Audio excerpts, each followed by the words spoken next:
A giant helmet falls from nowhere and crushes the young heir on his wedding day. It's enormous, bigger than any man could wear, plumed in black feathers belonging to a statue. Specifically, the statue of Alfonso the Good, the rightful lord of this castle, now dead for a century. Nobody can explain it. The prince who rules here just watched his only son die under a piece of armor that fell out of the sky. And instead of grief, he panics. Because somewhere underneath the impossible, he knows why it happened.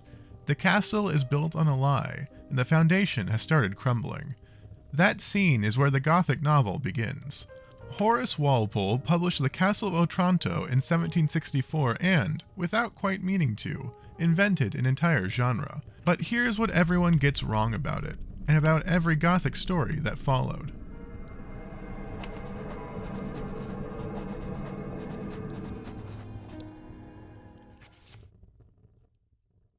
The Castle of Otranto has generated fewer direct film adaptations than the Gothic novels that followed it. Frankenstein and Dracula have been adapted hundreds of times, while Otranto, the founding text, is rarely touched.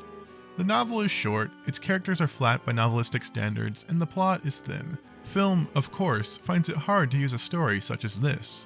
What Otranto generated more than its direct adaptation is the Gothic tradition. Every Gothic novel and film that came after it inherits its vocabulary, but applies it differently.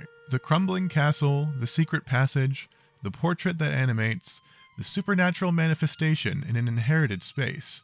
Walpole invented all of these, and they've been borrowed continuously since 1764. Anne Radcliffe's novels, Matthew Lewis's The Monk, Sheridan Le Fanu's work, and ultimately Frankenstein, Dracula, Jekyll and Hyde, and Dorian Gray all run on engines that Otranto built. The reading those borrowings produced of Otranto itself is the ghost story one. Usurped power cannot persist, the supernatural enforces justice, the castle is restored to its rightful heirs through mechanisms beyond human control, but aligned with cosmic order. This reading accommodates the plot. The giant helmet crushes Conrad, body parts appear throughout the castle, Manfred confesses and retreats to a monastery. This reading, however, misses everything specific about how and why Walpole arranged the haunting the way he did.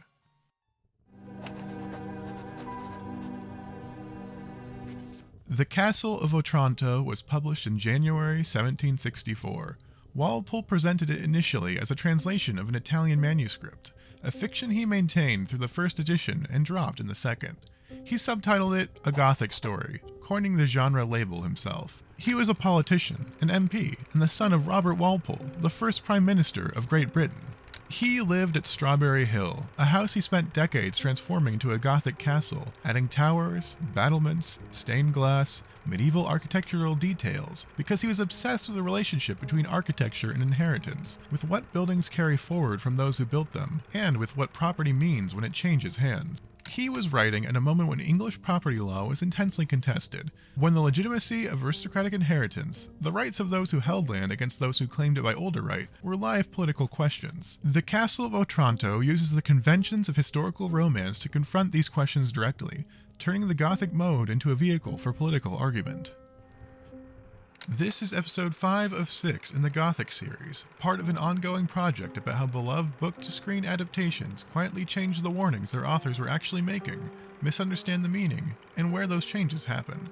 The dystopian series is already out, and after Gothic concludes, we're moving into Shakespeare. Subscribe to follow the series, or join the channel for exclusive essays and a backlog of more than 100 older videos.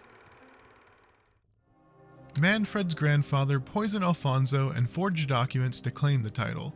This is the crime that generates the haunting. The point is less that the murder was wrong in some general moral sense, though it was, than that the castle was Alfonso's, and you cannot make a castle not Alfonso's by killing him.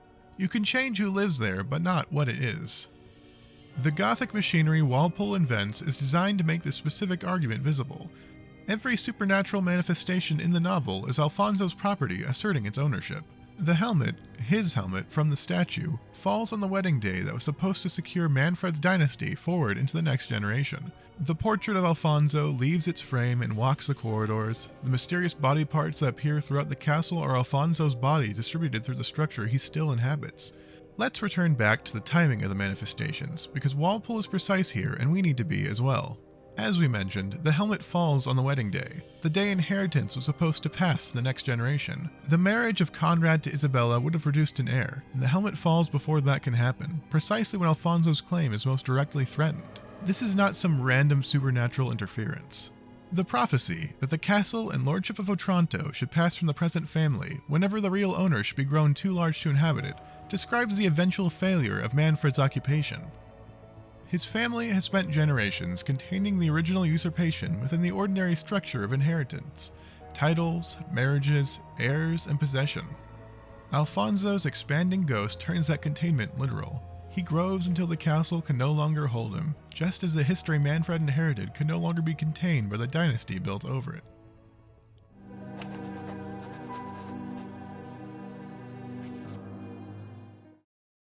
What Otranto establishes at the root of the whole tradition sits deeper than the property argument it uses to demonstrate it.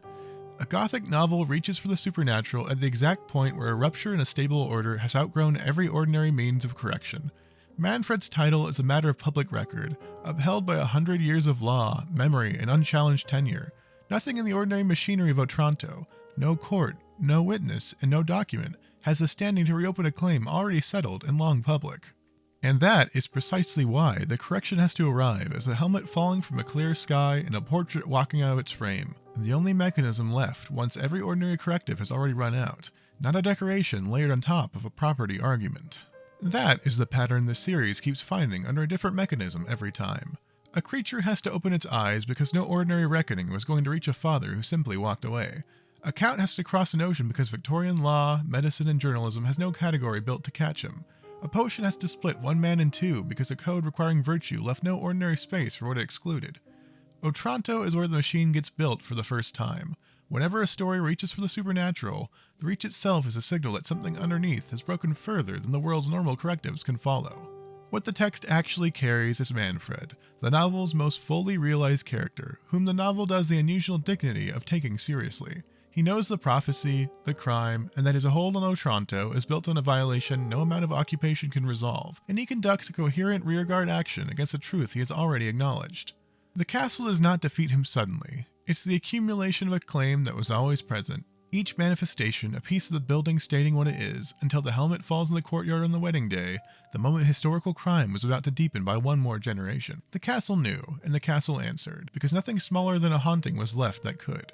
That is the argument Walpole built the genre to make, and every Gothic novel since has been finding its own version of the same helmet. The last episode examined Dorian Gray, the portrait that records with total accuracy and a philosophy that has no instruction for what to do with an accurate record. Otranto is the same argument at the root of a whole tradition, a claim that force and time cannot erase, asserting itself until the debt gets paid. That episode is linked here. The next episode closes the series. 5 novels, 1 structure, and the question this whole run has been circling now gets named directly. What the Gothic genre actually thinks it's doing when it hands you a monster. Subscribe to keep up with the series. Thanks for watching and stay copacetic.